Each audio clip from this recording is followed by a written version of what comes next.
Hey everybody, it's Jason from the Texas Gun Vault 2, and we are back out here in the garage for another top 5 video. And you guys know a few days ago I made a top 5 about the guns I regret not buying when I had the chance. And I got the idea for that video from YouTube itself, from their inspiration tab and the AI.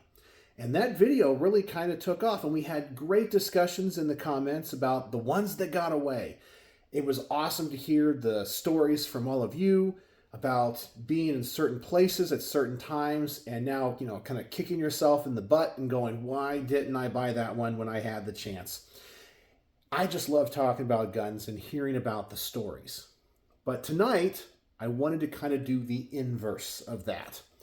And that is going to be the top 5 guns I regret buying. So it's the exact opposite.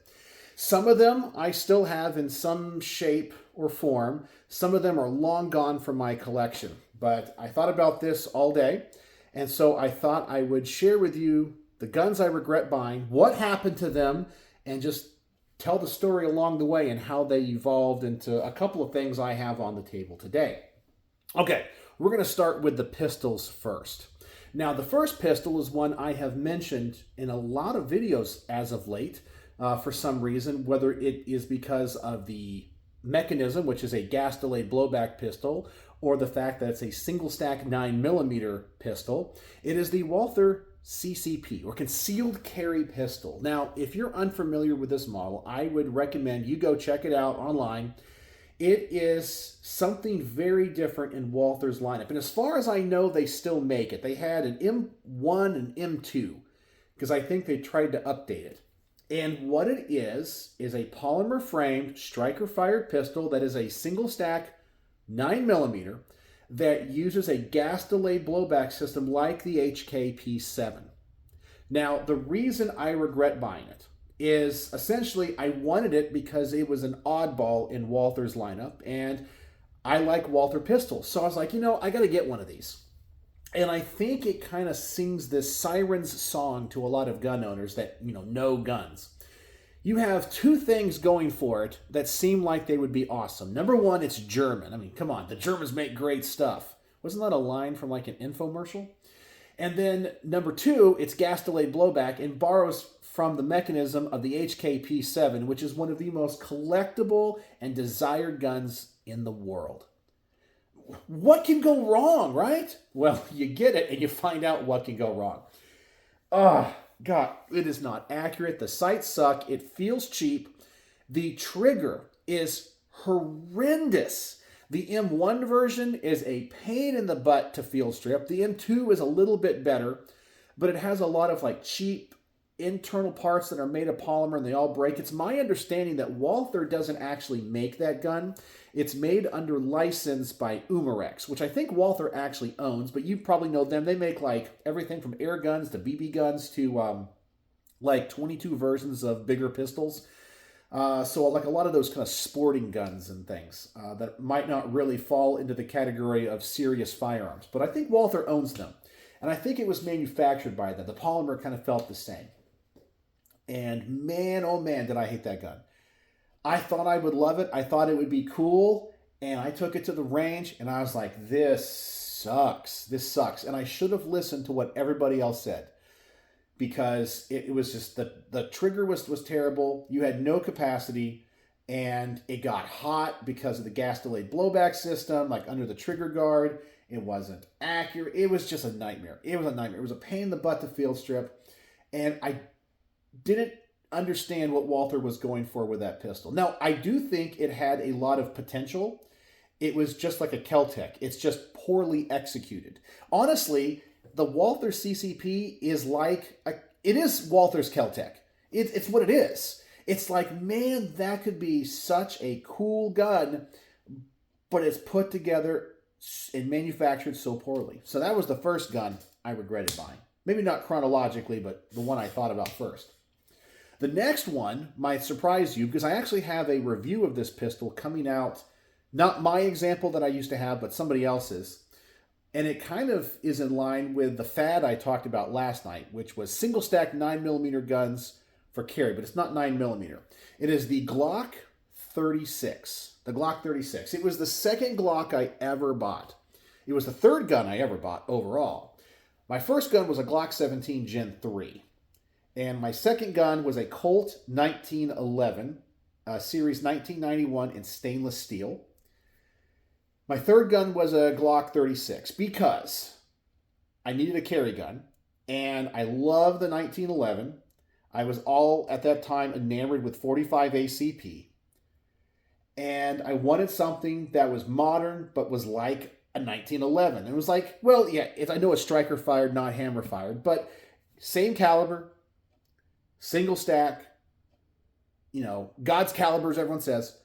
And it also sucked. Man, that gun sucked. The capacity was like 6 in the magazine, which was terrible. Now, I guess if you have a 1911, you know, officer size, it has 6.2, but man, that gun was terrible in capacity. It was thin for a 45, so it kind of hurt to shoot a little bit. It was a little bit too narrow in my hand.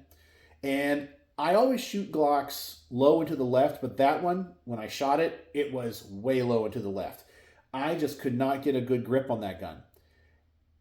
And I did have some malfunctions with it. And in fact, the Glock 36 has a reputation of being Glock's most unreliable gun. It was their first ever single stack pistol. The magazines are not compatible with any other model. It's just different. The magazines were kind of hard to get. They were kind of expensive. And it was one of those guns I regret ever buying. It worked okay, but I just did not enjoy it. And I realized after carrying it for a while, owning it for a while, it was a mistake. And I think I ended up trading it for something. I don't know. Maybe I got like a Glock 19. I don't remember exactly what I traded that one for or traded it towards something. But that was a gun that I regretted.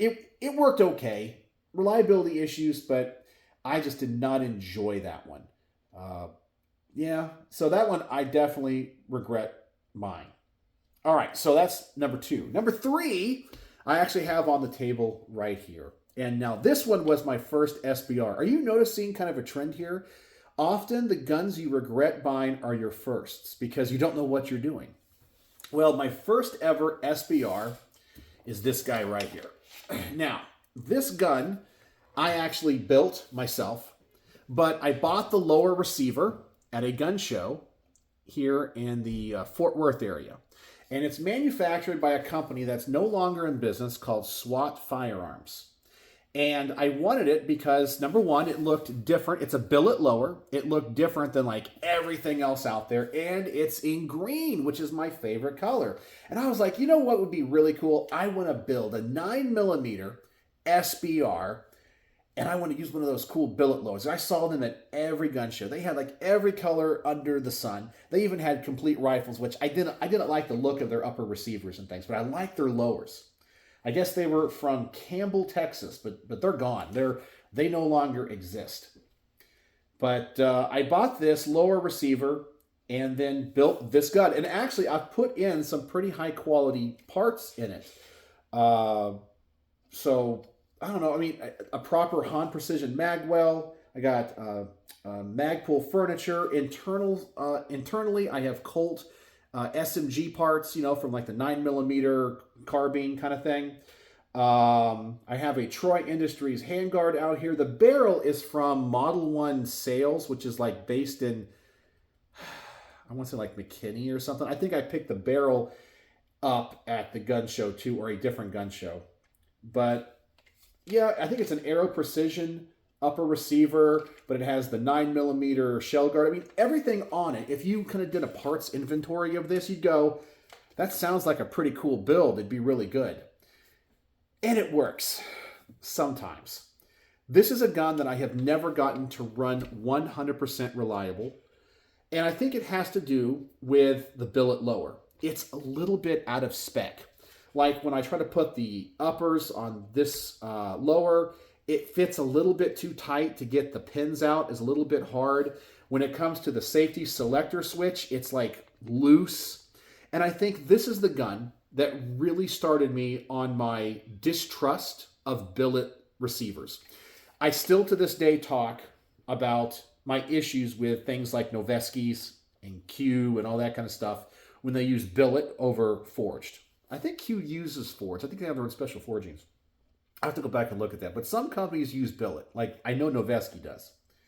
And you can make some cool stuff on that. But my experience because of this tarnished my thoughts on billet lower receivers because it's out of spec.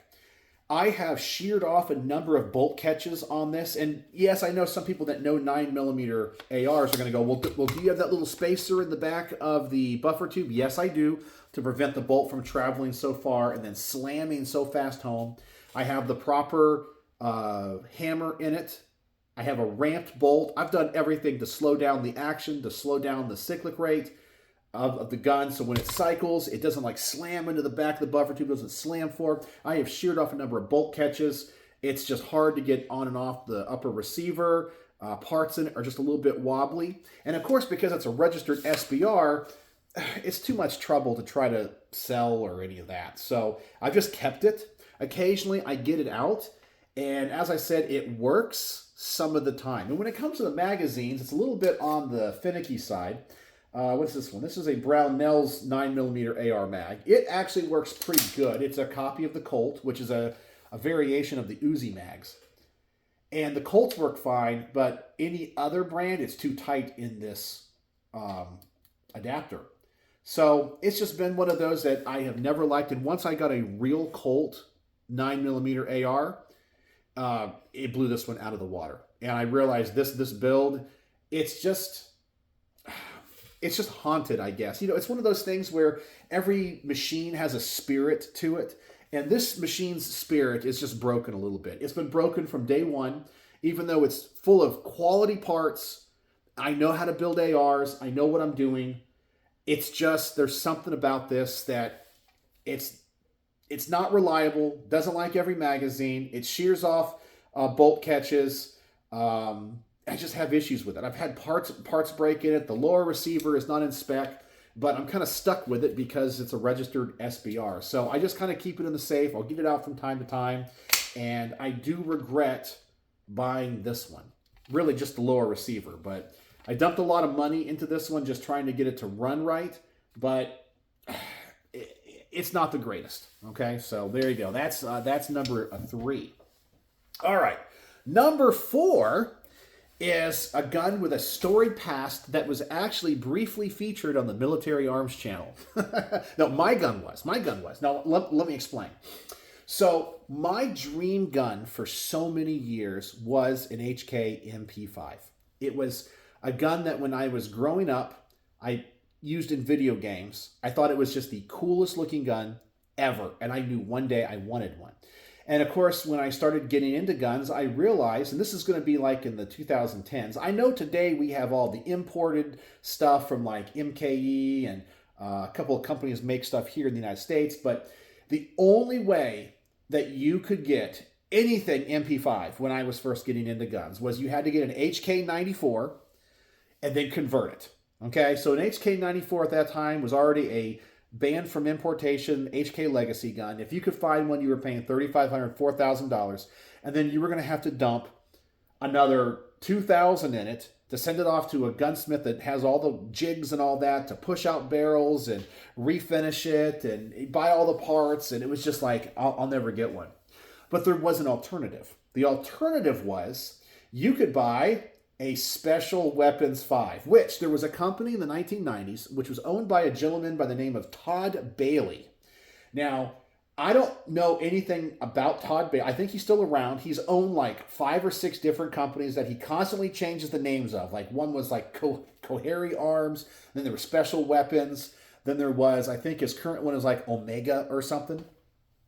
And he's always made American versions of, cheap versions of HK guns that have very spotty reliability and performance. You go online and Google him, look him up. It is I guess I'm far enough in the video I could say it. It's a complete shit show, okay? You want to talk about a man that is hated in the firearms world if they know who he is and have dealt with his guns. But anyway, I didn't know that at the time. And I was looking around and I was like, I got to get something. and I found a Special Weapons 5, and it was a cast receiver, not a stamped receiver, a cast receiver. That should have been a big warning sign for me, but I didn't know better at the time. And I think for like $1,700, I bought a Special Weapons 5, unfired in the box. And at that time, it was, I think the gun was made in like 2000 or 1999, and it was like 2012, 2013 era. So the gun was like 15 years old at the time. And it was made during the Clinton era assault weapons ban, so it was a featureless gun and all that kind of stuff. I got it, and at that point, I was so excited about it. I took it to the range, and it worked. It ran okay. I had some issues with it. Tolerances were a little bit loose. It's weird 16-inch barrel looking thing. And I started saving up money. And of course, you guys know HK parts can be expensive and very difficult to get. So I started buying parts to replace the cheap parts in the gun, because everything in the gun was American made.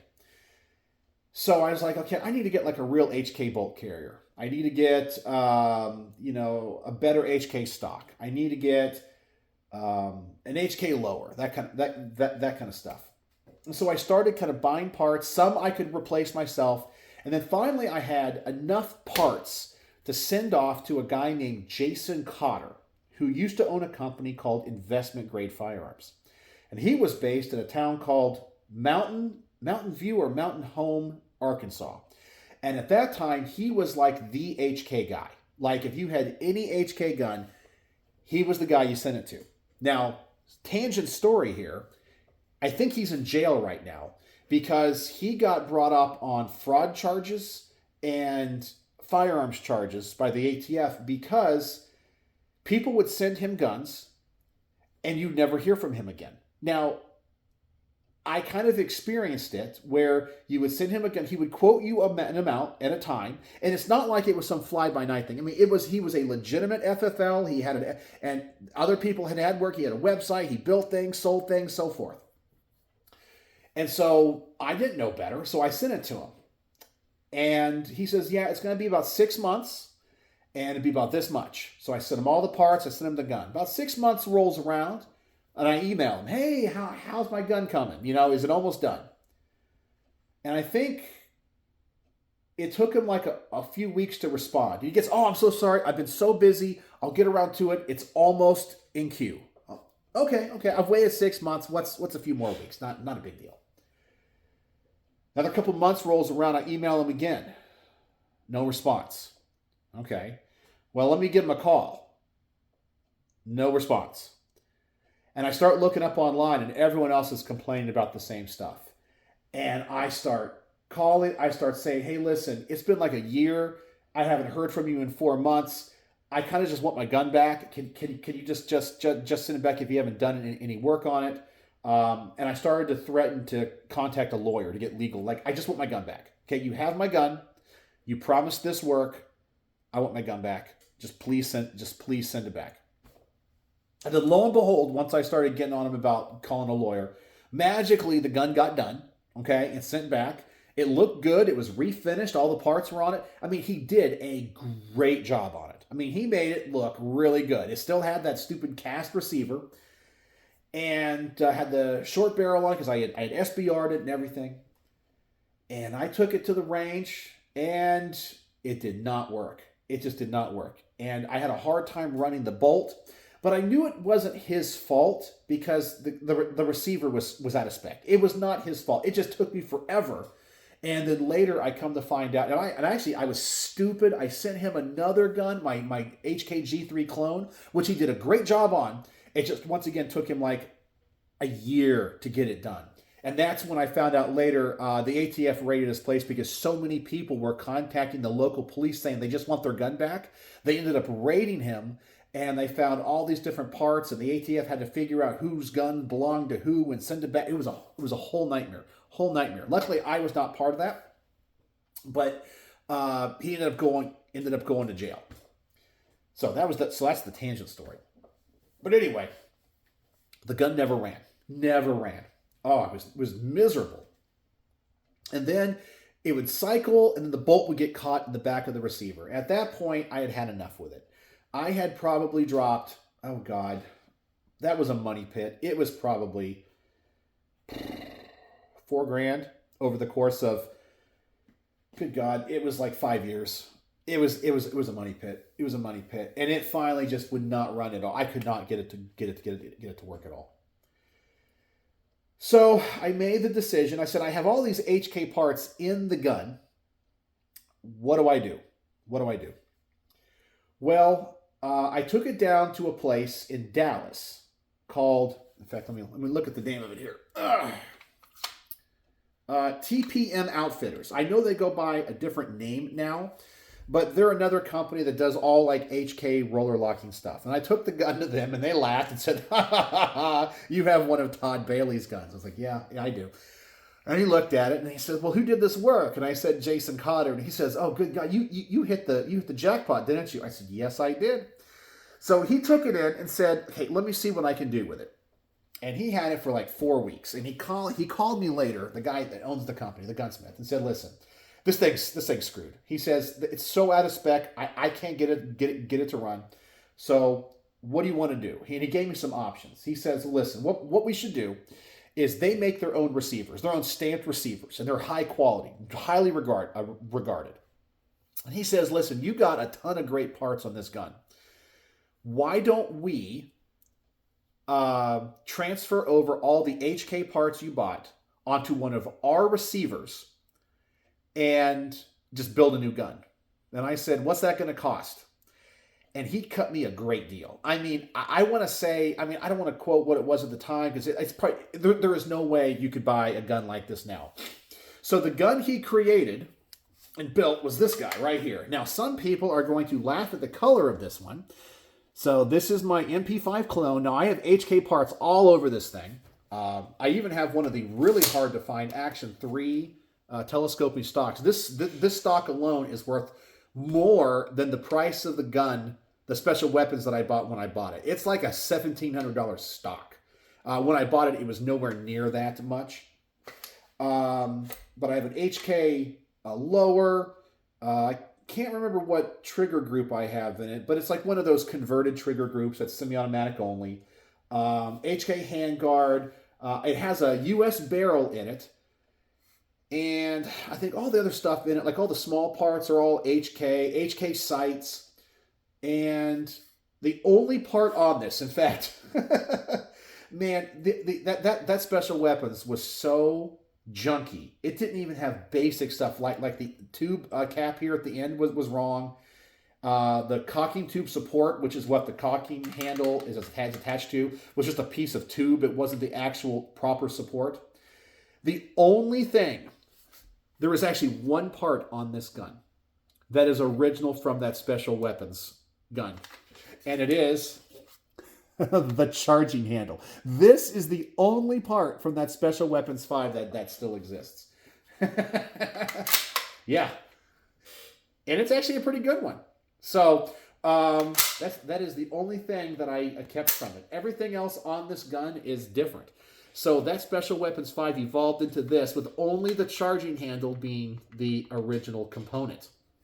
So what is the name of that ship, that thought experiment? Like if you replace a plank on a ship or a part of a ship one by one and then rebuild it using the old parts, when does one ship not become the ship again? You guys know what I'm talking about. It's like it's just a thought experiment. That's what you have here. So this was my Special Weapons 5 that right now is only a charging handle or cocking handle. That's it. But this is my TPM Outfitters MP5 in. And I'm trying to see here. What else? What else can I say about it? Oh, yeah. The color. RAL 8000, I think, is the color of it. Some people call it baby poop brown. But I wanted something different. Yeah, so my original order for the gun was in this color. And then when I went to pick it up from TPM, it was black. And I said, did you guys look at the order? And they looked at it and said, oh, yeah. Can you come back in like 3 hours? I'm like, yeah. So I came back in 3 hours and they had refinished it. And that's how fast they could do it. So they had to sandblast it down and redo it. But yeah, so that's it. Gun number 4. All right, now the last gun that I regret buying. Now, it's kind of similar to the story of the gun I just had, but it's not this one, but this is what it kind of evolved into. So I love classic guns, historical guns. And when I found out that there was a modern version of Auto Ordinance that made the Tommy gun, I wanted one. Those semi-automatic 16-inch Tommy guns that looked like you were a gangster, part of the Chicago outfit and running with Al Capone. You had the vertical foregrip. It took a drum mag. It had the thinned barrel, but it was a 16-inch barrel with a huge comp on it. I got one of those things. Oh, God, that thing was a nightmare. Okay, it was unbalanced. It was heavy. And it ran like shit. It ran like a piece of junk. Like, it would not cycle. It didn't matter what ammo I ran in it. It would not feed. It was not fun to hold. It was difficult to charge because, the originals were open bolt. The semi-automatic carbines are closed bolt. It was miserable. And it was one of those guns where, unless you really wanted it, you're not going to, you're not going to buy it, or you're going to have a difficult time selling it. So I went to like one of the local websites that you could buy and sell trade stuff, private sales here in Texas. And I put it on there and I said, listen, this is the problems I'm having with it. I don't like it. I don't want it. It's a cool gun. It's like brand new in the box. I think I've had maybe 150 rounds through it just trying to get it to work. I had a drum bag. I had an extra magazine with it. I had the box, the paperwork. I had everything for it, even what they call the third hand, which would help you load the drum mags. It's like this little piece of metal that could go up into the mag well, or the slot where the stick mags would go. And anyway, I had the whole thing. And I said, I don't want this anymore. And does anyone want it? Make me an offer. And a guy contacted me from way out west in Fort Worth and said, listen, I got something you might want to trade for. I was like, what was it? He says, I have a Thompson. I was like, why would I want to trade a Thompson for a Thompson? He says, listen, I bought this one, and this one runs, but you have the version I always wanted, and I don't care. I'm going to work on it. I'm going to send it off to people. I don't really care. I care more about the looks and for the display than I care if it runs. I was honest with him. I said, I can't run, but I have the whole thing. He goes, perfect. It's like brand new in box. If I have to send it off to the manufacturer, if I have to send it, whatever, I don't care. I have an M1 Thompson. And the M1 is the World War II military version of the Thompson. And it was a 16-inch barrel and all that kind of stuff. And I was like, it's the only lead I have on getting rid of this thing. Maybe this M1 will be more ergonomic and easier to use. So I traded him for it. Took it to the range, and lo and behold, it worked. It still wasn't fun. It was unbalanced. It was not a fun gun to shoot. It's hard to cock, hard to charge. So then I was on a forum on Facebook, and somebody said, I was complaining and bitching about it, and somebody said, hey, you need to send that gun off to a gunsmith by the name of John Andruski. I was like, that sounds like a cool name. It turns out he is a specialist in like M60 machine guns. He's like a machine gun wizard, and he also does upgrades for the semi-automatic Thompson guns. And I contacted him and I said, this is what I got. This is my problems. This is what I want. I want to SBR it. And he goes, yeah, send it in. So I send it in to him. So I bought the barrel. So I got the barrel from Auto Ordinance. So I have the proper 10.5-inch barrel on it. So this is a SBR. And man, is it a lot better. It is still one chonky gun, man. I would not want to carry this thing around in combat in World War II. It is just heavy. The stock's angle sucks because it's not really designed to have like a cheek weld on it. You're really supposed to have your head above it. Like, you don't really put the side of your face on the stock. So it's a little bit weird. A lot of people, of course, would, hip fire this thing. Being closed bolt, it's still really hard to charge. It's not too bad. This was a side charger where the, the M1927 is a top charger, which is cooler, but this is more of like what the military had. They wanted a more simplistic Thompson.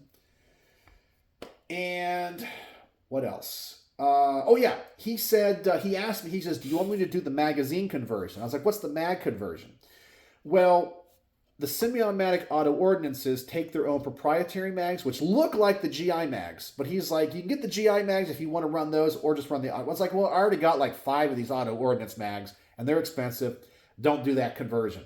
So he installed the barrel. He adjusted the feed ramps to be more like the original, so it will feed more reliably. And he also, when it comes to the rear sight, which is not adjustable, but the military didn't want adjustable sights, he actually riveted those in. On the auto ordinances, when they come from the factory, they are screwed in. So he did that as like a military kind of upgrade, and he just kind of worked the action, just made sure everything was right, adjusted the spring weight, and yeah. So this is my Thompson M1, and it evolved from the M19, I think it's the 1927. I can't remember if it's the 27 or the 28 that's the semi-automatic. One's a full auto, one's a... It's been so long. But I regretted ever buying that gun because it was one of those nightmare guns that I spent hours trying to run and get it to work right. And then later it kind of evolved into this. And that's what I got. So this kind of turned into something that's palatable to me. It definitely looks cool. It's definitely a conversation starter. And if you ever get a Thompson semi-automatic carbine, you'll understand how they're cooler to look at than they are to shoot. It's just because they're heavy, they're not ergonomic, but they have virtually no recoil because the gun's so freaking heavy. The manual of arms is a little bit confusing, but man, does it look the part. It looks freaking cool, but you can definitely understand why they replaced this with the M3 grease gun. Yeah, it's too nice of a gun, too difficult to manufacture. But anyway, that's what happened to the 5 guns that I regret buying. Some of them I still have in some shape and form, and some evolved into other things. So there you go. The 5 guns I regret buying. So don't you guys just love hearing the story of guns? And I like getting these out of the safe from time to time. I don't do it enough. So it's nice to take a look at them and see them again. So let me know your thoughts. Tell me the 5 guns that you regret buying and why, and what were they? I'd love to know. So if you watched to the end of this video, hopefully you enjoyed it, loved hearing me talk and hear the stories behind the guns. The word of the day is, what would be a good word of the day? The word of the day is going to be, I don't want to say regret. Let's just say something that nobody would pick. Let's say carbine. Carbine is the word of the day because we have 3 SBRs out here that are all pistol caliber carbines. So there you go. So I hope you enjoyed this video. Let's have a great discussion in the comments. And I think that's it. So, as always, thanks for watching.